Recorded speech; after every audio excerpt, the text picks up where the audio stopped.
Bueno, con relación a lo que hemos conversado, doctor Cuba, hay dos temas, ¿no es cierto? Uno de ellos es el tema, digamos, de dar un parámetro de tiempo, digamos, 1 año, 2 años, mediante el cual la atención por cuestiones humanitarias continúe, ¿no es cierto? Son ni vuelta que darle, esa tiene que ser una decisión política del gobierno, ¿no? Y el otro, el tema de la deuda, al que se tiene que arribar finalmente como solución, pienso yo, a una especie de conciliación en la cual se sanee todo tipo de deuda. ¿Eso es posible?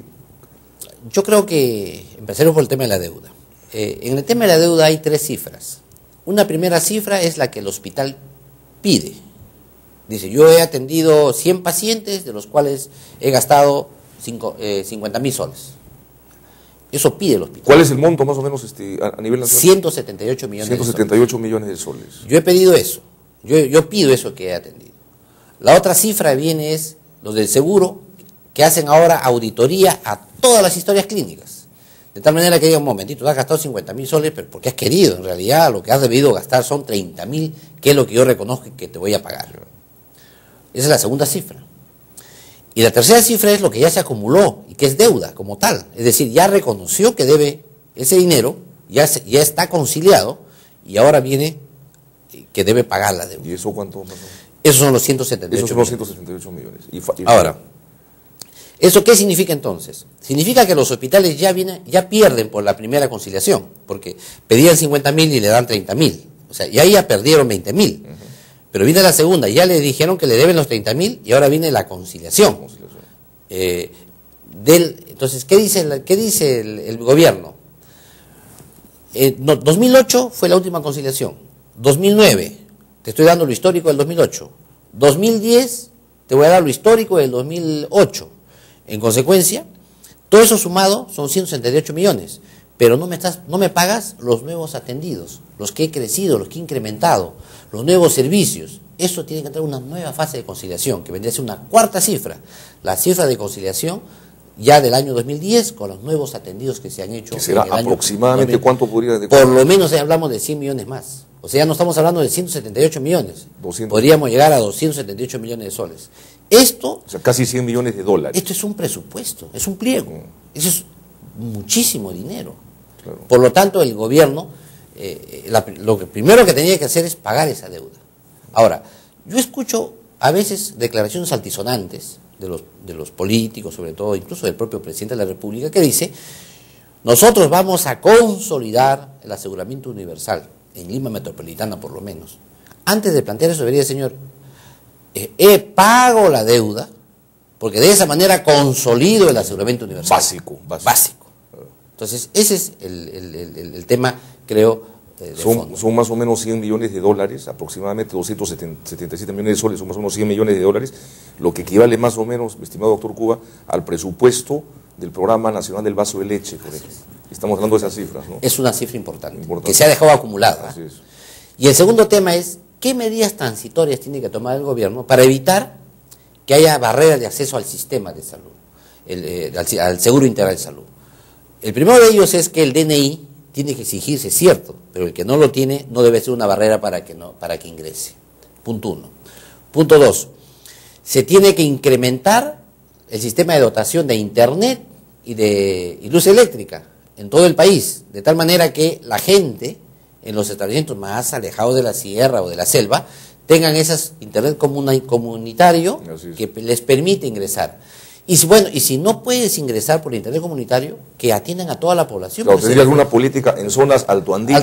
A todos. A todos, o sea, y en zonas, digamos, de selva igual. Así es, a todos, porque si vamos a entrar a una exquisitez de focalizar el tema, ahí no puede ser un tema dramático. Es absurdo. Así es. Ahora, en las zonas más pudientes, o en las zonas donde existe sí el mecanismo urbanas, también pedirle pues que el gobierno prioritariamente pague la luz eléctrica, pague el teléfono, pague las conexiones a internet, para que este sistema de internet no sea una barrera de acceso para la atención médica.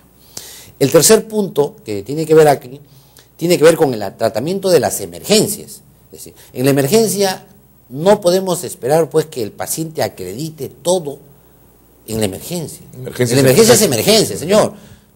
Así no sepa su nombre del paciente, lo tienes que atender. Y el Ministerio de Economía y Finanzas tiene que reembolsar esas atenciones, No puedes decir, señor, usted atendió a alguien que no le correspondía el seguro, era un infiltrado. En consecuencia, tú perdiste como hospital, pues, no te puedo reembolsar. Eso es inaudito.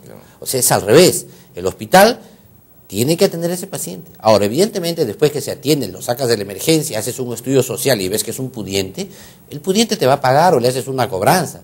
Pero si tú, en el análisis sumario que haces con Servicio Social y te das cuenta que es un hombre pobre, el Seguro Integral de Salud, el Ministerio de Economía y Finanzas no debería discutir, debería pagar solamente, de frente, señor, porque es un tema de emergencias. Y el último punto que debería corregir es el tema del suministro, tanto de insumos como de medicamentos. O sea, el Ministerio de Economía y Finanzas no puede ahorrar tanto en el tema de suministro de medicamentos y insumos de los hospitales, porque de otra manera, si ya no paga el reembolso natural y ya existe un bolsón de personas que no están dentro del Seguro Integral de Salud y que tienen que atenderse, lo lógico es que el Ministerio de Economía y Finanzas transfiera esas atenciones, porque de otra manera no va a haber dinero suficiente para atenderlos. O sea, si no vamos por eso, tomando el tema así en global, vamos a generar un terrible drama de exclusión social. Y no hablo quizá del último punto, que sería el quinto, de las enfermedades altamente costosas, es decir, cáncer, diálisis, enfermedades crónicas que son sumamente costosas, trasplantes, personas que requieren intervenciones pues de 50.000, 80.000, 100.000 soles y son pobres. Oiga, los chilenos han gastado más de 30 millones de dólares para rescatar 33 personas de un... Efectivamente. De un refugio, de una mina.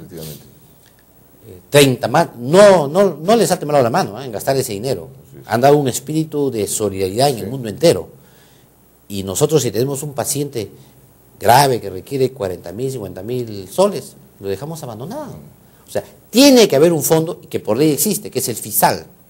Es un fondo intangible para atender a la gente muy pobre de atenciones llamadas catastróficas, porque son muy caras.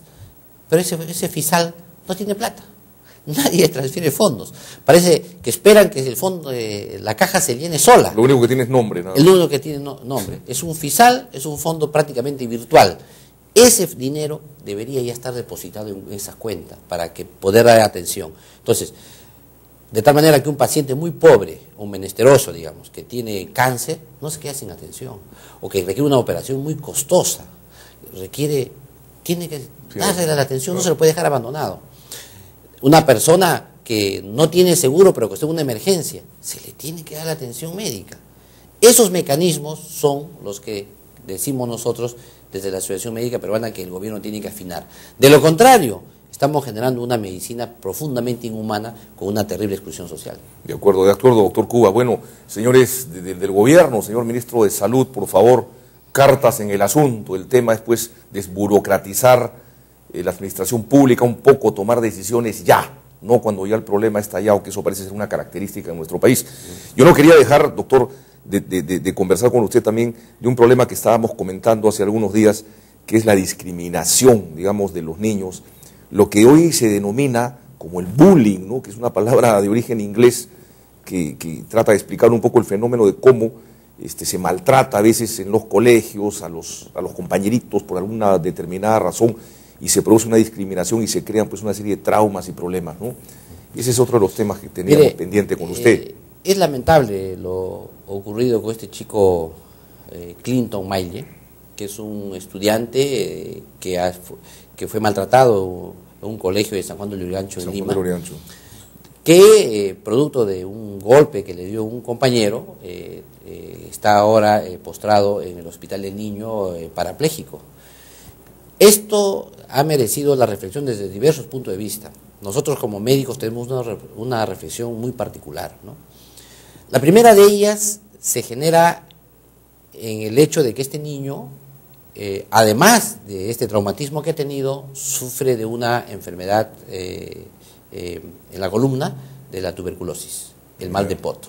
Este es un primer tema. Esto nos señala a nosotros otra magnitud del problema. El segundo aspecto que tiene que ver es con lo que relata el niño. en la forma como los demás compañeritos le gritaban Serrano, en una forma muy peyorativa y discriminatoria, y lo maltrataban cotidianamente. El tercer problema es la respuesta que dan las autoridades. La respuesta que dan las autoridades no es la que yo esperaba, por lo menos no es lo que hemos escuchado. Dice, en el Perú, ¿por qué lo discriminas a este chico si en el Perú todos somos mestizos? O sea que, como todos somos mestizos, no debemos discriminarnos entre nosotros. Pero si aparece uno que no es mestizo, sí lo discriminamos. O sea, eso es una aberración. La discriminación se da precisamente por la intolerancia. La intolerancia que existe frente al otro. Y la ignorancia también. Frente al otro. El otro, que no es reconocido como otro, se le genera una intolerancia, y ya tenemos una filósofa de primer nivel como fue Hannah Arendt, que hizo precisamente el estudio de la discriminación del pueblo nazi. Analizó los procesos de Nuremberg y se dio cuenta que cuando tú no tomas en cuenta al otro, ni siquiera te das cuenta que haces daño al otro. ¿Por qué? Porque no lo consideras, no existe para ti. Entonces, en consecuencia, esta forma de discriminación e intolerancia genera fundamentalismos. ¿Y el Perú qué es? El Perú no es lo que describió A. de la Torre, en el sentido de que el Perú es un país de mestizos. No, el Perú es un país que tiene 62 etnias, 62 culturas, 62 formas de nutrirse y de alimentarse, 62 cosmovisiones, 62 formas de ver el mundo. Entonces somos un país distinto. En el Perú no es que seamos mestizos todos, no, en el Perú somos distintos. Somos pueblos que convivimos en un espacio geográfico llamado Estado, que es el Perú, y en consecuencia tenemos que acostumbrarnos que somos diferentes. En Puno hay terribles problemas entre los quechuas y los aymaras, y no debería haber.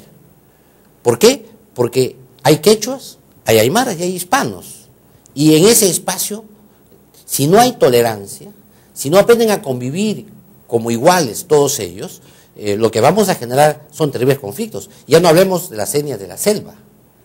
Entonces, no es que seamos mestizos, sino que en el Perú tenemos una enorme diversidad.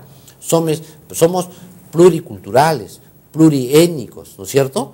Y multilingües. Tenemos muchísimas lenguas, 62 lenguas, con sus costumbres, sus espíritus religiosos de distinta manera, sus comidas distintas. Qué lindo que la comida peruana ahora, tan diversa, nos señala que en esa diversidad está nuestra riqueza. Así como en la comida, esa diversidad son también los ciudadanos. Entonces, al cambiar ese punto de vista, y ya no decir el Perú es de mestizos, sino el Perú es de todas las sangres, ese niño ya no sería discriminado. Yo me refiero a esto porque me llamó la atención lo que dicen los maestros, los profesores.